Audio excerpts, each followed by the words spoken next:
right, New York Giants fans, this is Tim with Online Big Blue, bringing you the best of New York Giants sports talk and entertainment. Oh, you know, this has just been one of those weird seasons, and not even talking about COVID, because that just made the season even stranger. Of course, the big news yesterday was Washington football team released Dwayne Haskins. You know, and I was thinking about this, and, you know, the Giants, of course, still have a playoff opportunity. Washington, with going with Alex Smith, probably is going to kind of give them a better chance for victory over the Philadelphia Eagles. And, of course, we have an uphill battle going against the Dallas Cowboys. And I'm not going to get into anything else this week because, you know, I have people telling me, you know, what about free agents? What about this? What about this? I'm like, well, you know, guys, let's wait until at least the season is over. You know, let's get the season out of the way before we start doing off-season chores, because you know what? There's always an opportunity, even though it might be a long shot, that the Giants can still make the playoffs at 6-10.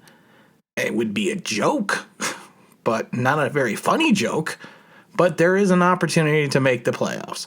But I was thinking about the whole Dwayne Haskins fiasco. I was never a fan of Dwayne Haskins. I think you guys can go back and watch my pre-draft videos. I did not like Haskins. I didn't want the Giants to do anything or go anywhere near Haskins. I felt he was a Kiwi Smith, that he was a one-year starter, of course, at Ohio State. I had so many problems with his game.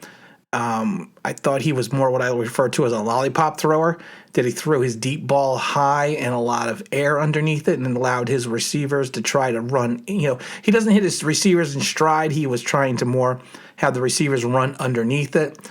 I didn't think he had much. I thought he had too big of a windup. I thought his footwork was awful. You can go back and watch the video. Of course, I wasn't a fan of Daniel Jones either.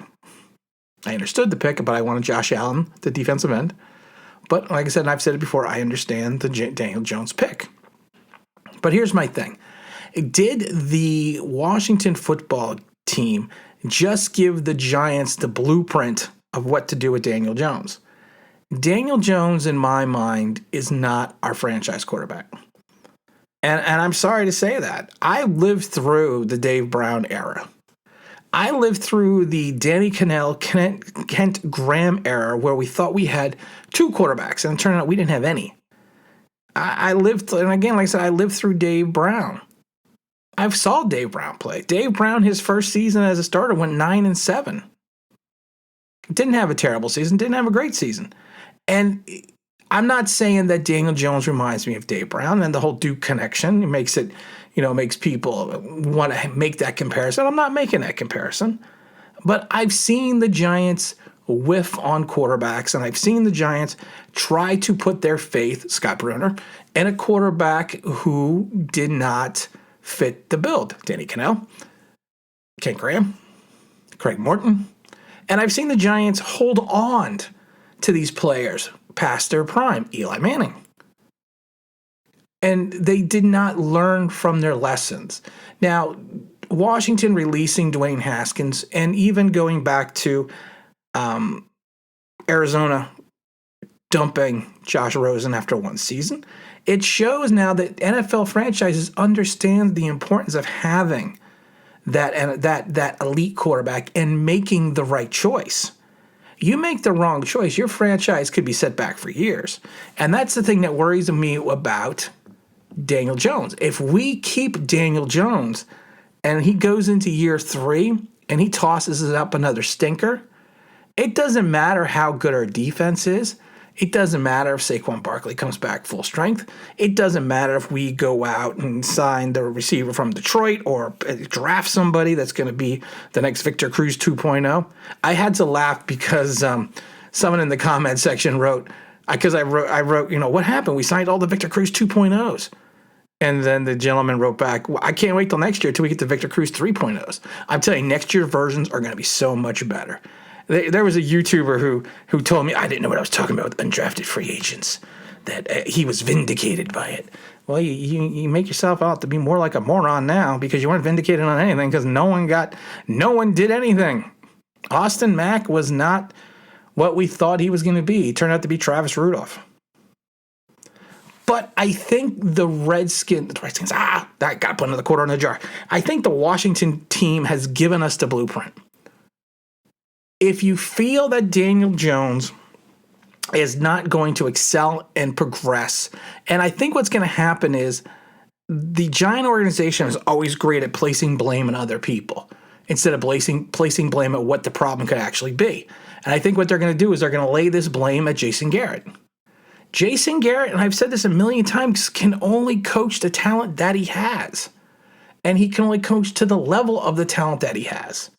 And the talent that he has is not the same thing that Patrick has on defense. He's got a makeshift line full of rookies. He's got below average skill players. He's got maybe a second to third level running back. He's relying on Alfred Morris. He's got a tight end that's got the oopsies and can't catch anything, who's supposed to be an all-world talent. And he's got a quarterback that is literally a first-read quarterback. You can tell me anything you want about Daniel Jones. You can, but watch the film. Go back and watch his rookie season and watch the Shermer tapes. Most of his throws, and a good portion of his throws, are first-read options. He's not going through his progressions, and I do not think he ever really learned to go through his progressions. And that's an issue. And even getting a new offensive coordinator, that problem's not going to get fixed. His pocket awareness is beyond atrocious. He feels no pressure. And then some people will be like, well, that's good that he feels no pressure. That means he can hang in the pocket and throw the ball. Yeah, but he also fumbles. And he also takes unnecessary sacks. So if you think that he is truly our franchise player and he turns out not to be, you are looking at setting this franchise back again another 3-4 years. Easily. So the Giants need to be not 100% right on this, but they have to be right.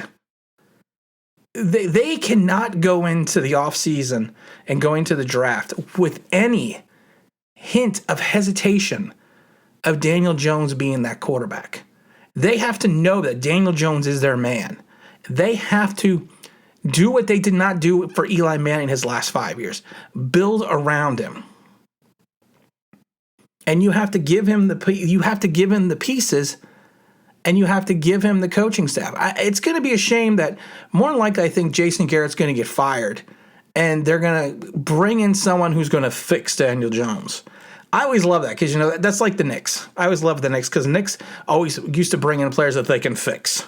First round talent that they can bring in because they're the smartest guys in the room. They can fix that talent and make it so much better because they know what they're doing. And the Giants have been doing that for years. All I'm saying is if you're a Daniel Jones fan, I have no problem with that. If you're a Daniel Jones hater, I have no problem with that either. All I am saying is at this point in time, Daniel Jones better be the real deal going. And all the fans that are for him, you better understand, he better be the real deal going into season 3. Because if he's not, this could literally destroy the franchise for another 5 years. And that's being conservative. Washington was smart. Washington said, Dwayne Haskins is not our guy. Get him off the roster. Let's move on. They're probably going to take a quarterback in the draft. If they make the playoffs, they're going to be picking like 19. But there's some decent quarterback prospects in the draft this year. We're not going to get outside of the big one. So our thing is this: we need to just understand the Giants need to make the right decision. Because teams now have gotten smarter about their quarterback decisions. They like I said, the Cardinals, in some ways even Miami, because Miami dumped Rosen too to get Tua. And the same thing. The Jets have held on to Sam Darnold probably for longer than they should have. Because they blame everything. They blame the mono. They blame the coaching changes. They blame this. They blame that. Maybe he just needs a change of scenery because maybe he's not the talent that the Jets have thought he might have been. He can still turn it around. I'm not saying Daniel Jones can't turn it around. I'm not saying that whatsoever. I'm not saying Daniel Jones can be, can't be as good as he was that first year. But that first year was basically a mirage wrapped in 3 games. The 3 good games that he had all the touchdowns in.